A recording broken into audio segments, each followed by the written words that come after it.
हाँ साथियों नमस्कार। गोमती अकेडमी सुल्तानपुर में आपका हार्दिक स्वागत है। आज हम आपको भारतीय संविधान में राज्यपाल के विषय में बताएंगे। भारतीय संविधान का जो यह वीडियो लगातार हम आपको दे रहे हैं, जो परीक्षा उपयोगी है, आपके जीएस, टीजीटी, पीजीटी, किसी भी एग्जाम, चाहे पीसीएस हो, लोअर पीसीएस हो, आरओ हो या बीओ का हो, कोई भी एग्जाम हो जिसमें पॉलिटी से संबंधित प्रश्न पूछे जाते हैं, सबके लिए बहुत महत्वपूर्ण वीडियो हम आपको दे रहे हैं। आज हम उसमें राज्यपाल के विषय में आपको बताएंगे। तो सबसे पहले आप हमारे चैनल को सब्सक्राइब कर लीजिए, बेल दबाकर ऑल को क्लिक कर लीजिए, जिससे सभी नोटिफिकेशन मिलता रहे। देखिए, मुख्य रूप से जितने भी एग्जाम होने हैं, अगर वह जीएस से संबंधित प्रश्न आते हैं तो भारतीय संविधान के प्रश्न आते हैं, और उसमें जिस तरह से प्रश्न आते हैं उसी को ध्यान में रखकर हमारा एक वीडियो है जो आपके लिए बहुत उपयोगी है। अभी करंट में टीजीटी पीजीटी का एग्जाम होना है। जो सोशल के स्टूडेंट हैं, जिनका 9 सब्जेक्ट है, उनके लिए तो यह रामबाण का काम करेगा। इसलिए हमारा वीडियो समय निकाल के आप देख लें और छोटी छोटी बातों को आप समझते जाएं। उसके बाद आप जब अपना अध्ययन करेंगे या प्रश्न हल करेंगे तो आपको बहुत आसानी होगी पूरी परीक्षा को समझने में और उत्तीर्ण होने में। तो आज हम आपको राज्यपाल के विषय में बताएंगे। राज्यपाल यह बहुत महत्वपूर्ण है, वेरी इंपॉर्टेंट है, क्योंकि जो है आने वाले एग्जाम में राज्यपाल से संबंधित प्रश्न बनते हैं हमेशा। अब आप ये समझ लीजिए कि हम आपको स्टेट पढ़ा रहे हैं, उसमें हम आपको विधानमंडल, उसके 3 अंग, राज्यपाल, विधानसभा, विधान परिषद, तो यह हमारा राज्यपाल जो उसका पहला भाग है उसके विषय में बताएंगे। देखिए, अब आप समझने के लिए समझ लीजिए, जैसे आप केंद्र समझ गए हैं, जैसे केंद्र में आप राष्ट्रपति को समझ गए हैं, तो आप स्टेट में आपको बहुत दिक्कत नहीं होगी। यहाँ राज्यपाल को समझने में बहुत दिक्कत नहीं होगी। लगभग इनकी भूमिका मिलती है। जैसे जो रोल इनका केंद्र में होता है वही रोल इनका राज्य में होता है। कुछ डिफरेंट हैं, कुछ चीज़ें डिफरेंट हैं, उस पर हम चर्चा करते चलेंगे कि प्रश्न कैसे बनता है, कैसे उसका उत्तर निकाला जाए। बस इसको आप समझते चलेंगे, आपको बहुत दिक्कत नहीं होगी। तो हम आज आपको राज्यपाल के विषय में बताएंगे। देखिए, मुख्य रूप से आप समझिए, मेन बात समझिए कि दोनों में क्या चीज़ें परीक्षा में किस चीज का प्रश्न बनता है। देखिए, राज्यपाल होता कौन है।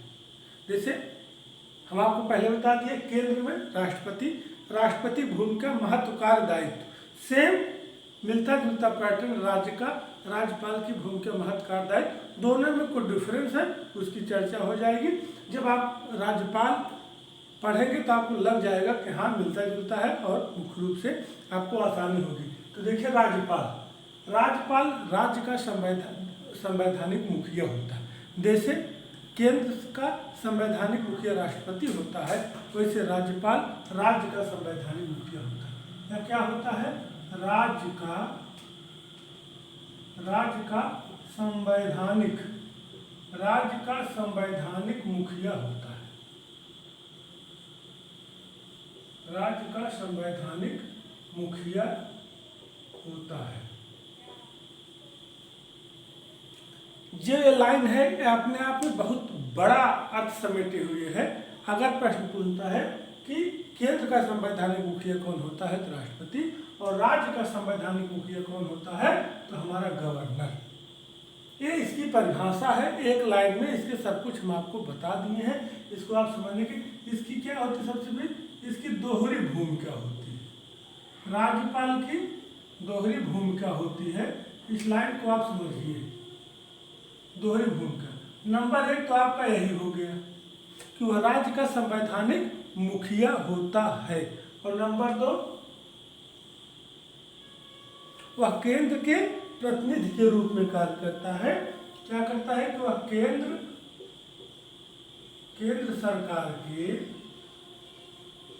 सरकार के प्रतिनिधि के रूप में कार्य करता है। कैसा कार्य करता है, प्रतिनिधि के रूप में। ये समझिए।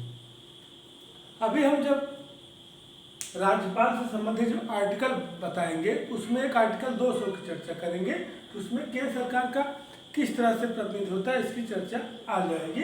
लेकिन अभी आप इसकी समझिए कि राज्यपाल क्या होता है कि इसकी दोहरी भूमिका होती है, एक तो स्टेट में, एक केंद्र में। एक स्टेट में भूमिका होती है और एक केंद्र में भूमिका होती है। तो कहने का मतलब है कि राज्यपाल की भूमिका कैसी होती है? दोहरी। दोहरी भूमिका का मतलब है कि यह राज्य का तो मुखिया है ही है। कैसा मुखिया है? संवैधानिक है, उसको कोई डिनाई नहीं कर सकता है। कानूनी एकदम संवैधानिक जो हमारा कॉन्स्टिट्यूशन है जिससे पूरी व्यवस्थाएं संचालित होती है, जो व्यक्ति को, समाज को, राज्य को, राष्ट्र को ध्यान में रखकर बनाया गया है, उसी के हिसाब से राज्य का संवैधानिक मुखिया राज्यपाल होता है। लेकिन यह सेंट्रल का प्रतिनिधि भी होता है, मतलब सेंट्रल का प्रतिनिधि भी होता है, या सेंट्रल का प्रतिनिधि होता है। सेंट्रल का क्या होता है? एजेंट होता है।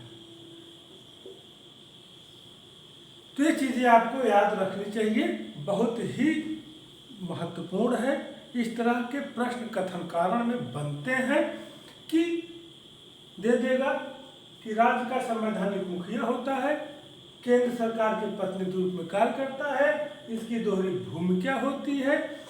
तो इसमें एक विकल्प और बना देगा, एक सही कि दो सही कि तीन सही, या कथन कारण में इस तरह प्रश्न पूछेगा कि राज्यपाल की दोहरी भूमिका होती है या केंद्र सरकार के प्रतिनिधि के रूप में भी कार्य करता है।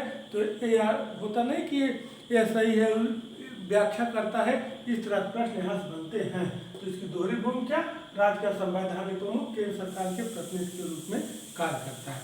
अब हम आते हैं फैक्चुअल चीज़, जो संविधान के दृष्टिकोण से जिस तरह का राज्यपाल को हमको पढ़ना है उस हिसाब से हम एकदम फैक्ट के हिसाब से चलते हैं। तो स्पष्ट हो गया कि यह इसकी दोहरी भूमिका है, राज्य का प्रमुख और केंद्र का एजेंट। अब आप समझिए आर्टिकल 153, आर्टिकल, अब राज्यपाल विषय हम पढ़े अनुच्छेद 153, इस पे हम चर्चा करते हैं। अनुच्छेद 153 में कि प्रत्येक राज्य का एक राज्यपाल होगा। प्रत्येक राज्य का एक राज्यपाल होगा।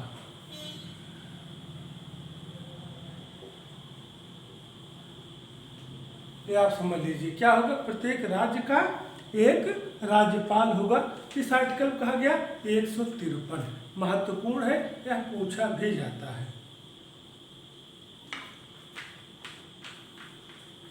देखिए इसको ध्यान से समझने की चीज है कि अब प्रत्येक राज्य का एक राज्यपाल होगा।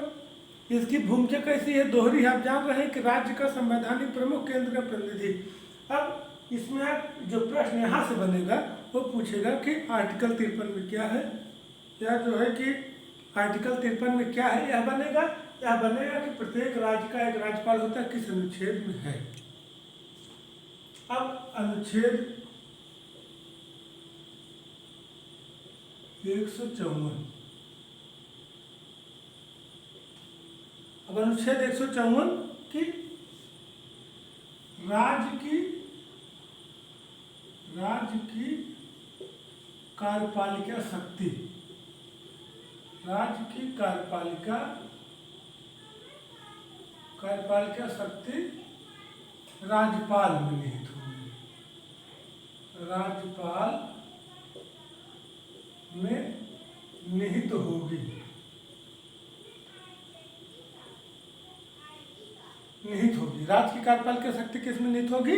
राज्यपाल में निहित होगी, जिसका प्रयोग वह तो या स्वयं करेगा या अपने प्रतिनिधि के माध्यम से करेगा। इस चीज को आप समझते चलिए यहाँ कि राज्य की कार्यपालिका शक्ति किस में निहित होगी? राज्यपाल में निहित होगी। इस लाइन को हम नहीं लिख रहे हैं, आप समझ लीजिए कि राज्य की कार्यपालिका शक्ति राज्यपाल में निहित होगी, जिसका प्रयोग वह तो या तो स्वयं करेगा या तो स्वयं से करेगा या अपने प्रतिनिधि के माध्यम से, करेगा। अब यहाँ दो प्रश्न बनते हैं कि राज्य की कार्यपालिका शक्ति राज्यपाल में निहित होगी किस अनुच्छेद में है? 154। और कभी कभी यह भी प्रश्न बनता है कि राज्य की कार्यपालिका शक्ति किसमें निहित होती है, तो विकल्प जो बनाता है कि राष्ट्रपति, राज्यपाल, मुख्यमंत्री, मंत्री।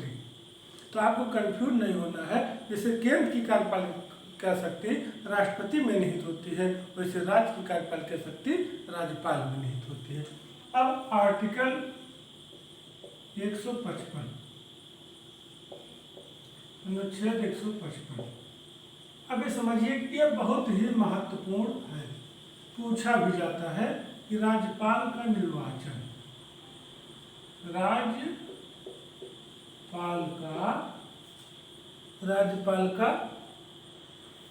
राज्यपाल की नियुक्ति से संबंधित है। राज्यपाल की नियुक्ति, ये सीधे सीधे प्रश्न बन जाता है कि राज्यपाल की नियुक्ति किस अनुच्छेद में है, तो अनुच्छेद 155। अब इसकी नियुक्ति के संबंध में कुछ चीजें आप समझ लीजिए जो कि महत्वपूर्ण है और समझने की चीजें। राज्यपाल की नियुक्ति, देखिए राज्यपाल, अब ये तो आर्टिकल आपका स्पष्ट हो गया है कि राज्यपाल की नियुक्ति किस में है? 155। तो राज्यपाल का चुनाव नहीं होता है, राज्यपाल का, यही लाइन बनता है, चुनाव नहीं होता है, बल्कि इनकी नियुक्ति होती है। क्या होती है? बल्कि इनकी नियुक्ति होती है। अब ये लाइन आप समझिए, चुनाव नहीं होता है बल्कि नियुक्ति होती है। इसका क्या मतलब है आप समझिए कि जिस चुनाव का मतलब है कि या तो सीधे जनता द्वारा, या जैसे राष्ट्रपति आदि का चुनाव होता है अप्रत्यक्ष रूप से, मतलब या तो प्रत्यक्ष रूप से या तो अप्रत्यक्ष रूप से। ध्यान समझिए, ये प्रक्रिया नहीं अपनाई जाती। जैसे हमारे सांसद हैं, हमारे विधायक हैं, हम इस तरह का जो चुनाव होता है वह जनता द्वारा प्रत्यक्ष रूप से होता है।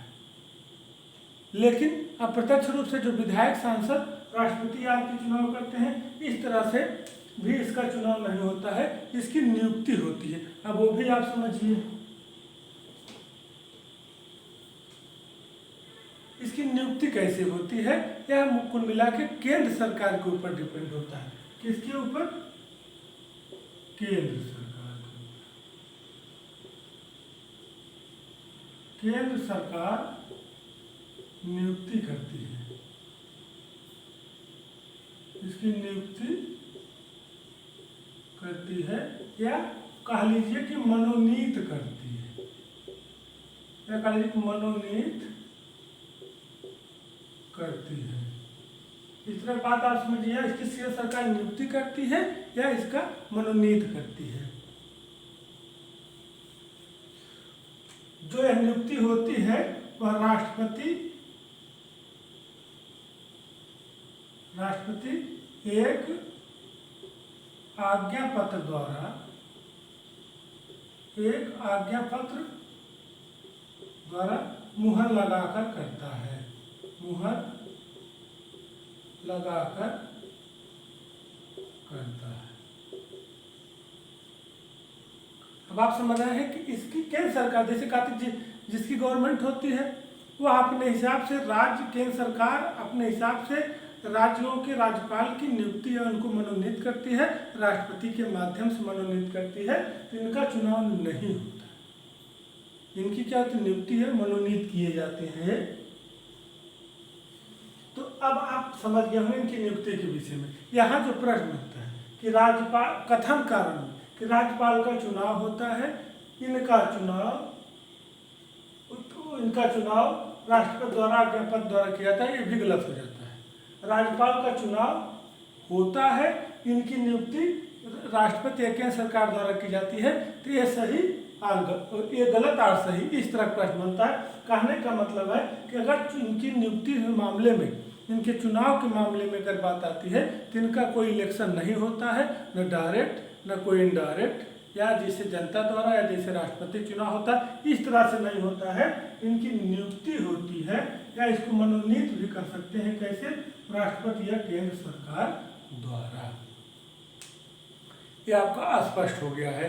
अब आप इसकी नियुक्ति संबंधित मामला समझ गए। आर्टिकल 155 में राज्यपाल की नियुक्ति का प्रावधान है। इनकी नियुक्ति जो है, इनकी नियुक्ति होती है, मनोनीत होते हैं, इनका इलेक्शन नहीं होता है।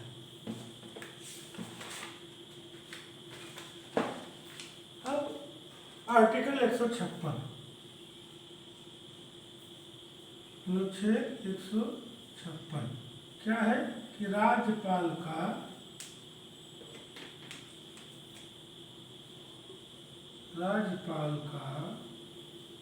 कार्यकाल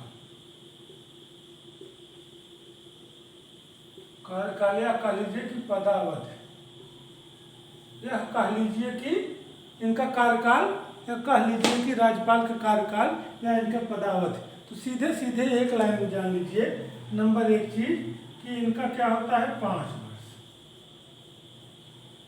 5 वर्ष से पूछा जाता है कि राज्यपाल का कार्यकाल कितना होता है, 5 वर्ष।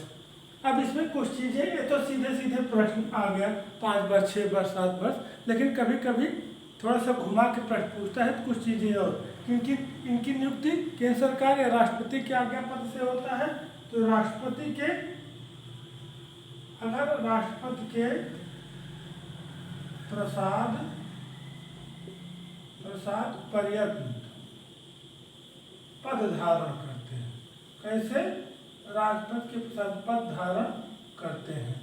यदि प्रश्न बनता है कि राज्यपाल किसके प्रसाद पर्यंत पद धारण करते हैं, तो आप सीधे उत्तर लगाइए राष्ट्रपति। और नंबर 3, इसमें नंबर 3 इनका पद और कब समाप्त हो सकता है, जब राज्यपाल स्वयं त्याग पत्र दे। क्या दे दे?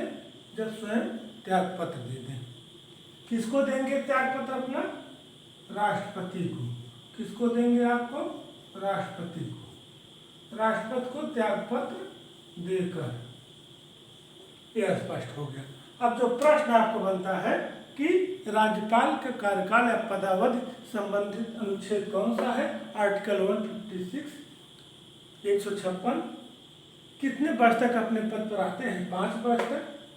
किसके प्रसाद पद धारण करते हैं? राष्ट्रपति के। किसको त्याग पत्र दे सकते हैं? किसको? राष्ट्रपति को।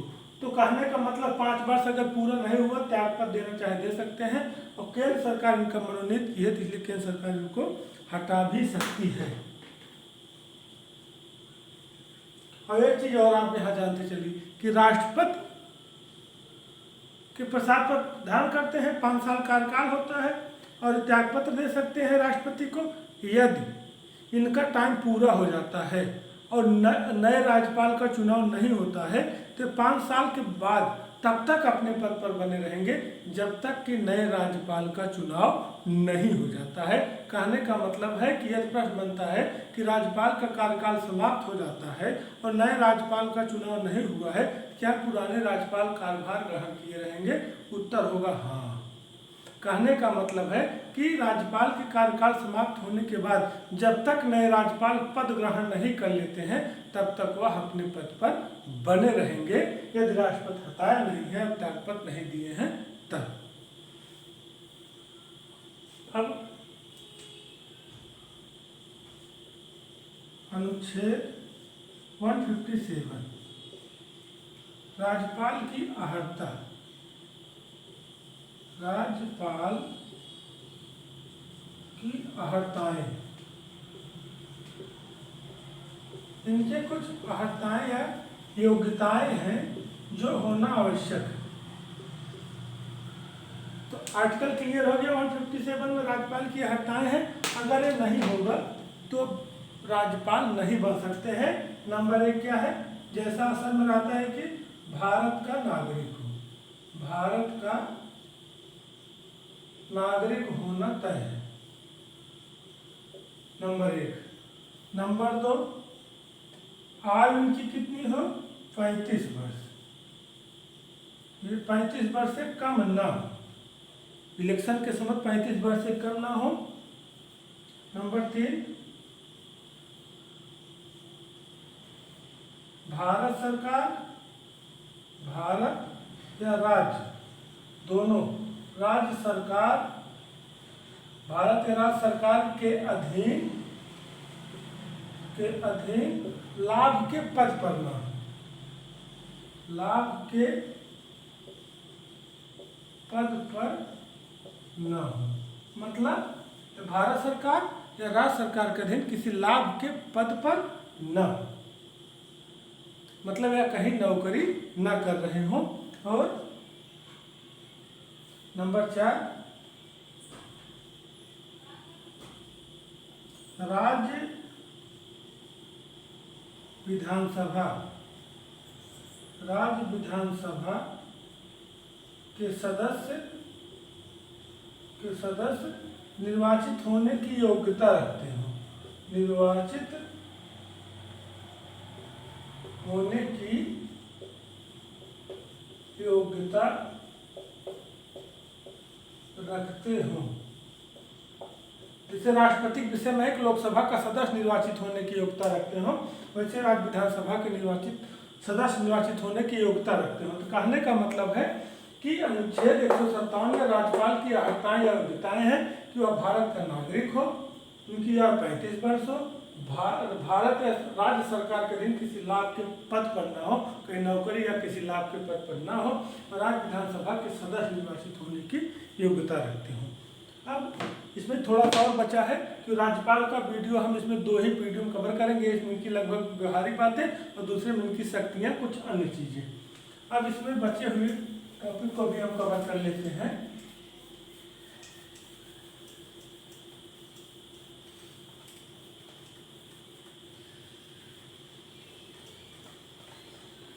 अब आप समझिए कि इनका 157 हो गया इनका।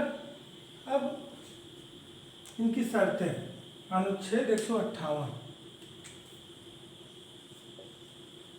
आर्टिकल 158, राज्यपाल पद की शर्तें, राज्यपाल की शर्तें, इसको ध्यान से समझिए। इनके पद की शर्तें, जैसे तो योग्यताएं, ये योग्यता होना जरूरी है, भारत के नागरिक को 35 वर्ष आयु पूरा कर लिए हों और किसी लाभ के पद पर ना हो और विधानसभा का सदस्य निर्वाचित होने की योग्यता रखते हैं। अब इनके पद से शर्तें, यदि देख राज्यपाल पद की शर्तें किसमें है, 158। अब शर्तें क्या है इसको और समझ लीजिए। नंबर 1 की संसद, मतलब लोकसभा, राज्यसभा या विधानमंडल,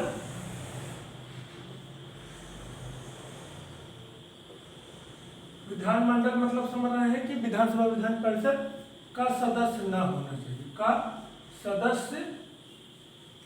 सदस्य नहीं होना चाहिए, नहीं होना चाहिए। पहली चीज ये ना तो संसद मतलब लोकसभा राज्यसभा सदस्य हो सकते हैं, ना विधानसभा विधान परिषद के सदस्य नहीं होना चाहिए। यदि कोई व्यक्ति संसद का या राज्य विधानमंडल का सदस्य राज्यपाल निर्वाचित होता है तो उनको अपने पद से त्यागपत्र देना पड़ेगा। सदस्य नहीं है ठीक है, यदि है तो त्यागपत्र दे देना पड़ेगा। ये संसद द्वारा निर्धारित विशेषाधिकार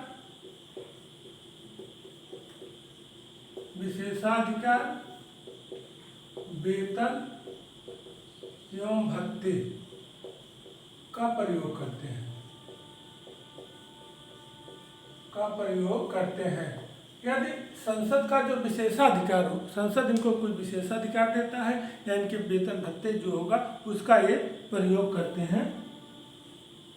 और इनके मुख्य रूप से इनकी जो शर्तें हैं उसमें आपको ध्यान देने की यही है कि ये तो विशेषाधिकार जो संसद देगा इनके वेतन भत्ते, लेकिन संसद का विधानमंडल का सदस्य इनको नहीं होना चाहिए। तो संसद का और विधानमंडल का इनको सदस्य नहीं होना चाहिए, ये मुख्य चीज है।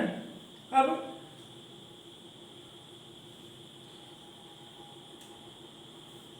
आर्टिकल 159 राज्यपाल की शपथ।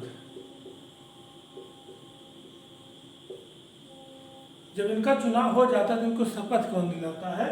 संबंधित राज्य का, जिस राज्य के राज्यपाल चुने जाते हैं, संबंधित राज्य के उच्च न्यायालय, संबंधित राज्य के उच्च न्यायालय के मुख्य न्यायाधीश।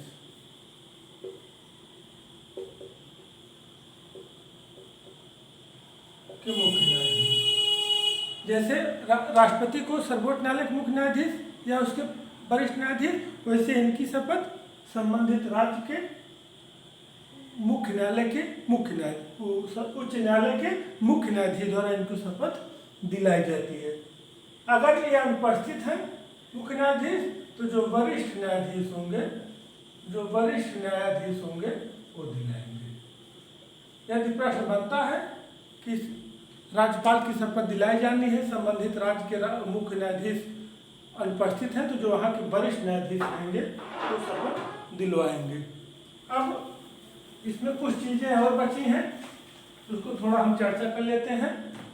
कि देखिए, राष्ट्रपति से संबंधित उनके जो दायित्व है, कहने का मतलब राज्य में क्या है, केंद्र में क्या है, उनकी नियुक्ति, उनकी अहर्ताएँ, उनकी शपथ, उनकी शर्तें, उनके कार्यकाल, ये सब चीज़ें हम आपको बता दिए हैं। अब एक चीज़ और है कि मुख्य रूप से कि एक प्रश्न इनसे संबंधित अधिकार, शक्तियाँ राष्ट्रपति के कैसे सूचना देते हैं, ये सब हम अपने अगले वीडियो में देंगे।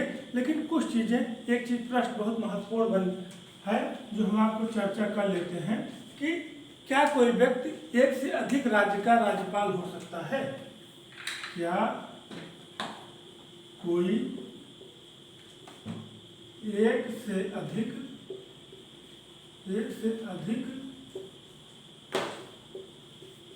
राज्य का राज्यपाल हो सकता है?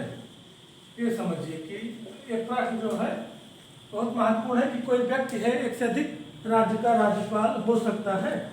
इसके संबंध में आप समझिए इंपॉर्टेंट चीज कि 7वें अमेंडमेंट मतलब 7वें संविधान संशोधन अधिनियम 1956,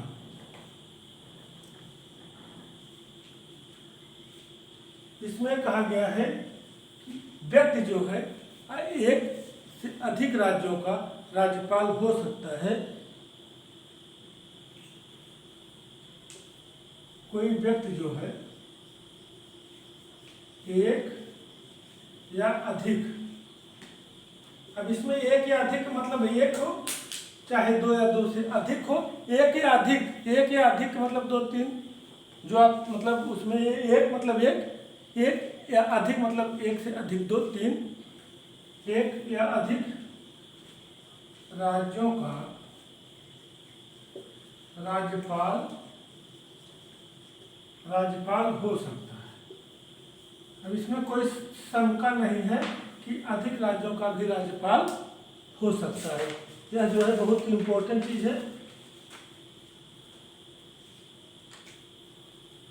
अब यहाँ एक प्रश्न बनता है कि यदि कोई व्यक्ति दो या दो से अधिक राज्यों का, कहने का मतलब है एक या अधिक राज्यों का मतलब होता है कि दो या दो से अधिक, कंफ्यूज होने की जरूरत नहीं है। एक या अधिक का मतलब है कि एक या दो से अधिक तीन भी हो गया। तो कहने का मतलब है कि अब अगर कोई व्यक्ति एक राज्य का राज्यपाल है तो संसद द्वारा निर्धारित उनको वेतन भत्ते विशेषाधिकार मिलेंगे। यदि एक से अधिक दो या अधिक राज्यों का राज्यपाल है तो उनको क्या वेतन भत्ते आदि मिलेगा? तो कहने का मतलब है इस पे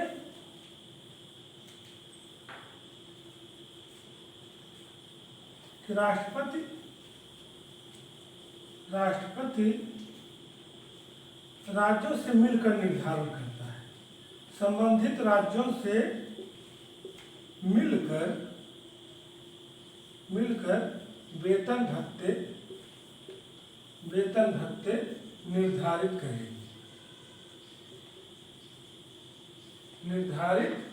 करेगी। अब यहाँ पर स्पष्ट हो लीजिए, ज़्यादा कंफ्यूज, इसलिए हम बहुत सटीक बताएं, बहुत कंफ्यूज नहीं होना है कि क्या कोई व्यक्ति क्या एक से अधिक राज्य का राज्यपाल हो सकता है। तो 7वें संविधान संशोधन में कहा गया व्यक्ति एक या अधिक मतलब 2 या 2 से अधिक राज्यों का भी राज्यपाल हो सकता है। तो इसमें कोई डाउट नहीं है। उनको अगर प्रश्न पूछा है कि अगर कोई व्यक्ति एक से अधिक राज्यों का राज्यपाल है तो उनको कितने वेतन भत्ते आदि निर्धारित किए जाएंगे, तो जो राष्ट्रपति होता है वो राज्यों से समझ बूझकर या उनकी सहमति से उनके वेतन भत्ते निर्धारित करता है। तो ये रहा राष्ट्रपति राज्यपाल से संबंधित महत्वपूर्ण वीडियो। और इसमें जो है आपको हम बेसिक चीज़ें लगभग बता चुके हैं कि इनके कौन कौन से आर्टिकल हैं। इनसे सब आर्टिकल हम 159 तक बताए हैं। 160 से आपको हम कल चर्चा करेंगे। हम इनके कार्यकाल, इनकी नियुक्ति, इनके पदावधि, इनकी शर्तें, 2 से अधिक राज्यों के राज्यपाल, इस सब पर चर्चा हो गई है। अब इनकी शक्तियाँ राष्ट्रपति से किस मामले में मृदुअंत 8 के मामलों में अलग हैं और इनसे रिलेटेड कौन कौन से प्रश्न और बनते हैं, इस सब की चर्चा हम अगले वीडियो में करेंगे। आप हमारे चैनल को सब्सक्राइब कर लीजिए। जय हिंद, जय भारत।